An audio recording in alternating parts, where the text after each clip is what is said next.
Le burn-out au féminin, le podcast d'Aesio Mutuel. Depuis la pandémie, notre rapport au travail s'est transformé. 2,5 millions de personnes ont connu un burn-out en France et plus des 2/3 étaient des femmes. Comment expliquer cet écart ? Les femmes sont-elles plus sujettes que les hommes au burn-out ? Quels sont les signes avant-coureurs ? Et comment se soigner pour se reconstruire ensuite ? Afin de répondre à ces questions, Aesio Mutuel vous propose en 3 épisodes d'écouter la parole des femmes qui l'ont vécu, associées à l'analyse et au conseil de plusieurs expertes. Je suis Stéphanie Reynaud et dans ce 2e épisode, nous allons essayer de délimiter les profils à risque et donner des pistes de prévention avec Anne-Sophie Vive, la directrice de l'association des Burnettes à Bordeaux, et Jeanne Gauthier-Lenoir, psychologue du travail et directrice du comité scientifique de L-Burn, partenaire de la Fondation Aesio. Bonjour mesdames. Bonjour. Bonjour. Dans cette partie, on va essayer de tordre le cou aux idées reçues et notamment en ce qui concerne les profils qui seraient plus à risque. Alors en préparant cette émission, j'ai essayé de lister les femmes que je connaissais qui ont fait un burn-out autour de moi, ou en tout cas celles qui l'ont dit, plus ou moins ouvertement, en essayant de leur trouver des points communs. Et force est de constater qu'elles ont des situations familiales pas forcément identiques, des emplois avec des niveaux de responsabilité variés. Alors est-ce qu'il existe des profils plus sensibles au burn-out que d'autres ? Anne-Sophie Vive, vous qui recevez régulièrement des femmes en burn-out dans votre association, est-ce que vous avez identifié des profils qui sont plus sujets à cet effondrement à la fois psychique, psychologique ? On a fait une première étude en 2020 pour analyser en fait les facteurs de risque spécifiques pour les femmes notamment. Il faut savoir que 91% des personnes qui ont été interrogées ont indiqué que le fait d'être une femme avait eu un impact particulier sur leur état d'épuisement, ce qui est assez important, alors qu'on définit d'habitude le burn-out à travers la sphère professionnelle. Là, le genre était en tout cas indiqué comme un élément qui avait favorisé un burn-out. Il y a plusieurs pistes évoquées dans ce qui est ressorti de ces études, notamment c'était les conditions d'emploi des femmes, mais aussi l'articulation vie privée, vie professionnelle. Et dans le verbatim qu'on pouvait avoir, on avait à la fois parlé de charge mentale importante, le fait d'avoir un rythme de vie effréné et extrêmement compliqué à gérer quand notamment on était une mère solo avec des enfants, comment on arrivait à gérer tout ça. On parlait aussi d'inégalités professionnelles, qu'on avait devoir de trouver plus au travail aussi pour se faire sa place. Nous, dans notre panel de bénéficiaires, il faut savoir qu'on a une surreprésentation de fonctions cadres, fonctions à responsabilité par rapport à la moyenne nationale. On a aussi 72% des personnes qui étaient interrogées qui ont indiqué qu'il y avait des enfants, avec une prévalence pour des enfants entre 0 et 3 ans. Et puis avec un rebond aussi pour les enfants adolescents aussi. Donc on voit bien qu'il y a certaines périodes de vie qui peuvent plus impacter. Également, ce qui était intéressant, c'est qu'elles considéraient que leur burn-out, à plus de 50%, considéraient que c'était lié à la fois à la sphère professionnelle et à la fois à la sphère personnelle. On voit aussi que les femmes, on sait qu'elles sont bien plus souvent aidantes aussi. Et donc 7% en tout cas ont en charge un proche, parce que c'est vrai qu'on parle des enfants, mais ça peut être aussi des parents dépendants, ça peut être des enfants aussi qui ont des troubles qui nécessitent beaucoup de prise en charge. Et une augmentation aussi des séparations, des divorces pendant ces périodes pré- et post-burnout, ce qui fait que non seulement la personne va mal, mais en plus, elle se retrouve seule ensuite à gérer le foyer et à être en charge des enfants. Donc, c'est ce qui précipite encore plus l'état d'épuisement et de stress. Voilà, donc c'est quelques pistes, en tout cas, que nous sommes en train d'étudier. Jeanne Gauthier-Lenoir, est-ce que vous êtes d'accord avec ce que vient de dire Anne-Sophie sur les études actuelles ? Ce qui est intéressant dans ces études-là, c'est les constats en fait qu'elles permettent de faire et du coup, à partir de là, d'essayer d'avoir des éléments de compréhension du pourquoi de ces constats-là et qui vont expliquer, entre autres, des inégalités qu'on peut tout à fait repérer avec les études entre la condition des hommes et la condition des femmes. Condition à la fois dans le monde du travail, et conditions à la fois dans la société, dans la sphère sociale et la sphère familiale. Et quand on regarde toutes ces inégalités-là, on comprend que, eh bien oui, il y a plus de femmes qui vont s'épuiser, entre autres pour le cumul de la double charge entre travail domestique et puis travail professionnel. Alors quand on pense burn-out au féminin, on imagine tout de suite une mère de famille monoparentale avec des enfants, un travail, etc. Oui, Anne-Sophie, vous nous avez dit ça fait partie quand même des chiffres qui sont prévalents, mais pas que. Oui, bien sûr. Et puis, même parfois, ça peut être culpabilisant pour certaines personnes qui font un burn-out et qui disent, oui, mais j'ai pas d'enfant, j'ai pas de justification, en tout cas, pour dire que j'étais en surmenage puisque je ne faisais que travailler, j'étais célibataire et tout ça. Donc, faut savoir quand même que ça concerne tout le monde, hein. Surtout quand on est dans une organisation du travail qui dysfonctionne, on peut très bien faire un burn-out sans contrainte supplémentaire dans la vie personnelle, hein. Mais ce qui était intéressant, c'était de voir comment la sphère personnelle également pouvait impacter l'état de surmenage aussi. Moi, je voulais rebondir aussi sur l'enquête Summer notamment de 2017, qui indiquait les facteurs de risque qui étaient les plus évoqués par les personnes qui faisaient un burn-out, notamment le manque de reconnaissance, 56%, les comportements dits hostiles, comportements méprisants, le job strain aussi, qui est en rapport avec les travaux de Karasek, où il y a un delta entre la faible attitude décisionnelle et des fortes contraintes. Et tout ça, c'est des facteurs de risque qu'on peut voir principalement en majorité chez les femmes aussi. Le manque de reconnaissance, ça peut être aussi le manque de reconnaissance en termes d'inégalité professionnelle.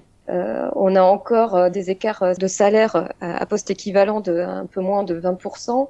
On peut se poser des questions aussi en termes de reconnaissance. Quand c'est plus compliqué d'accéder à des postes à responsabilité quand on est une femme, on a aussi des problématiques de reconnaissance. Le fait de devoir prouver plus, ce qui relevait un peu des verbatim qui nous étaient apportés.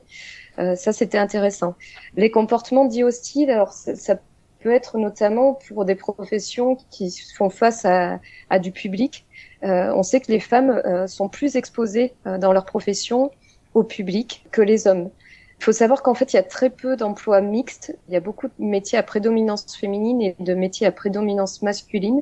Et dans les métiers à prédominance féminine, on voit que ce sont des métiers avec des contours beaucoup plus flous, liés à l'humain, à des compétences qu'on pourrait attribuer naturellement à des femmes et donc très peu valorisables et très peu valorisées dans la société et au niveau salarial. Donc il y avait ça et puis aussi le fait que les femmes qui ont accédé au monde du travail beaucoup plus tardivement que les hommes à l'échelle de l'histoire sont arrivées dans un contexte où le travail avait été pensé pour les hommes, dans des contextes aussi de foyer où il y avait quelqu'un à la maison, quelqu'un qui ramenait l'argent, qui travaillait, quelqu'un qui s'occupait de la maison. Et donc les femmes ont dû accéder à une organisation du travail pensée pour les hommes sans se détacher de toutes les obligations du foyer qu'elles pouvaient avoir. Et sur cette évolution des professions des femmes, on a vu une féminisation des cadres, mais en même temps, avec cette féminisation des cadres, des nouveaux types de métiers à responsabilité avec moins de latitude décisionnelle. C'est-à-dire que face à une problématique, elles ont moins de capacité de pouvoir régler elles-mêmes la difficulté. Donc des professions plus encadrées et donc ce fameux job strain où elles ont plus à rendre compte. Donc voilà, c'est aussi une analyse sociologique du monde du travail aussi qui est à faire. Jeanne Gauthier-Lenoir, est-ce qu'il y a d'autres caractéristiques qui réunissent ces femmes en burn-out ? Si je me place du point de vue des caractéristiques individuelles et que je devais en dégager de façon un peu générique, je vous dirais que une personne qui va faire un épuisement professionnel, c'est une personne qui a des fortes attentes par rapport au travail. Le travail est valorisé et il y a un engagement avec des enjeux importants pour la personne, enjeux à la fois psychiques, à la fois social, à la fois économiques. Ça, c'est vraiment des caractéristiques communes. Et puis, on va venir dedans remettre les éléments qu'Anne-Sophie vous a expliqués précédemment, c'est-à-dire des facteurs sociétaux, des facteurs professionnels qui vont s'exprimer du coup en termes de conséquences de manière différente selon qu'on appartient au genre féminin ou au genre masculin. Et donc, je vous donne quelques exemples, mais comme on est dans une société où le principe fondateur, c'est la référence au masculin, ça veut dire que le féminin, il est toujours en moins par rapport au masculin et que on va retrouver ce principe-là dans le marché du travail, que le travail masculin, il va être considéré comme étant avec une valeur supérieure au travail féminin. Donc les femmes, elles vont devoir toujours faire plus, en fait, pour venir au plus près de la valeur du travail qui est une référence masculine. En termes de conséquences, ça veut dire que si je suis une femme, je vais devoir davantage prouver mes disponibilités, mes compétences, et ça tout en cumulant la charge domestique. Vous voyez, donc on met aussi les femmes dans des injonctions paradoxales. Ça veut dire que je vais très souvent avoir le sentiment que je vais pas être à la hauteur, que je vais porter une charge mentale qui est plus importante. Je vais effectuer un travail domestique qui est un travail gratuit, qui est complètement invisibilisé dans la sphère sociale. Donc vous voyez, c'est l'ensemble de ces facteurs-là qui font que quand je suis une femme, eh bien, potentiellement j'ai des risques spécifiques. Et encore une fois, j'insiste là-dessus, pas parce que biologiquement je suis une femme, mais parce que socialement je suis dans des normes d'attribution du féminin stéréotypées dans la société dans laquelle j'évolue. Anne-Sophie, quand on sait que notre situation ou notre profil peut être donc potentiellement concerné par le burn-out, est-ce qu'il y a des actions à mettre en place pour s'en prémunir? Quels sont les conseils que vous donnez auprès de vos adhérents, des membres de l'association des Burnettes? Alors, nous, malheureusement, les burn-out qu'on reçoit, bien souvent, elles ont déjà fait leur burn-out. Donc, c'est vrai qu'après, on va travailler plutôt sur la prévention de la rechute et sur savoir qui on est, quelles sont nos limites, comment les imposer, comprendre aussi notre corps, parce que bien souvent, on a mis de côté notre corps pour plus l'écouter parce qu'il nous empêchait d'avancer. Donc, il y a tout un travail psychocorporel à faire aussi. Sur quels sont les indicateurs que peut me donner mon corps qui prouvent que là je vais trop loin en tout cas. On se définit aujourd'hui par souvent son travail, sa catégorie socio-professionnelle et tout ça s'effondre au moment du burn-out. Donc d'abord savoir travailler sur son identité, ce qu'on aime, ce qu'on est, avant de savoir ce qu'on va faire en fait. Donc il y a tout un travail à la fois de psychologique, de bilan de compétences aussi à faire. Connaître les symptômes pour justement prévenir la rechute. Ensuite, quand on intervient en entreprise, en effet, on a des personnes qui sont sur le fil rouge. Et là, c'est important qu'ils aient aussi une prise en charge, notamment psychologique, en amont, pour prendre du recul par rapport à la sphère du travail et de comprendre les mécanismes qui sont en train de se jouer, en fait. Donc on l'a compris, il y a assez peu d'études sur les profils, mais il y a déjà quand même quelques pistes grâce à vous qui émergent. Est-ce qu'on a des données sur d'éventuelles prédispositions génétiques ou des antécédents familiaux qui prédisposeraient à la survenue d'un burn-out? Nous, on va rentrer dans un protocole de recherche avec du coup des chercheurs en neurologie pour analyser les spécificités du cerveau de quelqu'un qui a été confronté au stress chronique. Et ils vont avoir donc non seulement analyser le genre, les répercussions sur un cerveau de femme, sur un cerveau d'homme, et puis aussi voir si des profils neuroatypiques réagiraient moins bien au stress chronique. Mais on est qu'au début, donc on peut pas faire d'affirmation pour l'instant.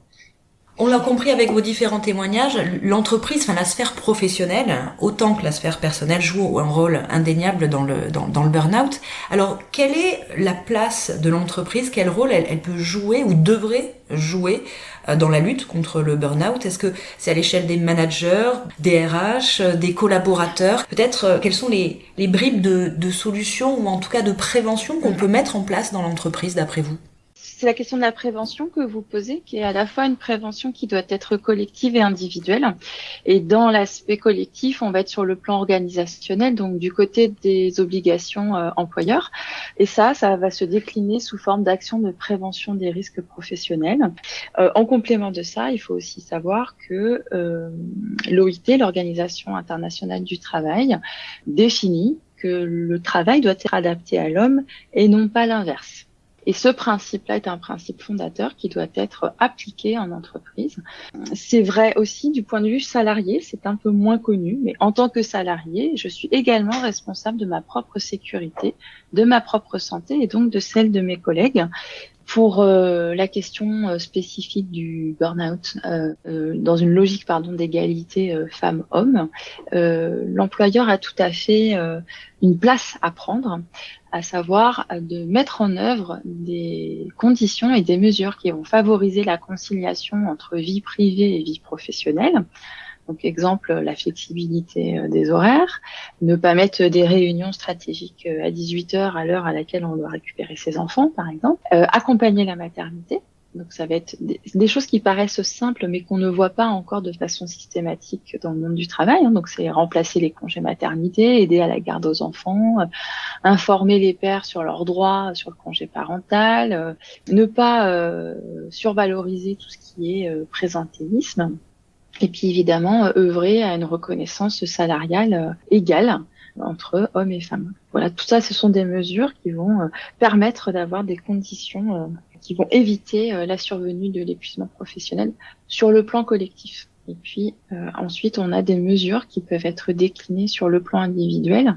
Anne-Sophie en a cité quelques-unes. Moi, j'en donne 2-3, mais c'est effectivement de limiter la charge de travail. Et ça, on ne peut pas le décider tout seul, il faut le décider en lien avec son organisation de travail, être vigilant sur les symptômes, écouter son entourage, etc., etc. Donc, les éléments qu'on a pu citer jusque-là. Alors justement, dans l'entreprise, vers qui je me tourne ? Dans les acteurs internes à l'entreprise, en premier lieu, c'est votre manager, votre employeur, le service des ressources humaines, le service pluridisciplinaire de santé au travail. Vous pouvez avoir une assistante de service social, les instances représentatives du personnel, les membres du CSE. Toutes ces personnes-là sont des acteurs que vous pouvez solliciter. En termes d'acteurs externes, que vous pouvez solliciter la médecine du travail, médecin du travail, psychologue du travail, infirmière en santé au travail. Vous pouvez également aller voir des psychologues du travail en dehors de ces services-là, qui sont référencés sur des consultations spécialisées en souffrance au travail, le médecin généraliste, et puis évidemment des associations telles que l'association Hellburn, qui est aussi un acteur de première intention quand on est un peu perdu et qu'on ne comprend pas très bien ce qui nous arrive, ou plus ou moins au clair que c'est avec la question du travail, mais on a besoin d'être écouté et d'être orienté, et ça l'association sait très bien le faire. Anne-Sophie Vive, vous voulez peut-être donner quelques conseils également ? Alors juste pour rebondir sur ce que disait Jeanne, c'est vrai que nous, l'association, on fait de la sensibilisation en entreprise pour aussi avoir un rôle pédagogique, expliquer ce qu'est le burn-out pour que la personne puisse le repérer pour elle-même, mais que les collègues aussi, les managers puissent le repérer pour les autres. Donc on leur explique justement comment aborder une personne qui commence à présenter ces signes pour enrayer en fait le processus de burn-out. Et donc on essaye de faire ce travail de prévention autant pour la personne elle-même que pour ses collègues.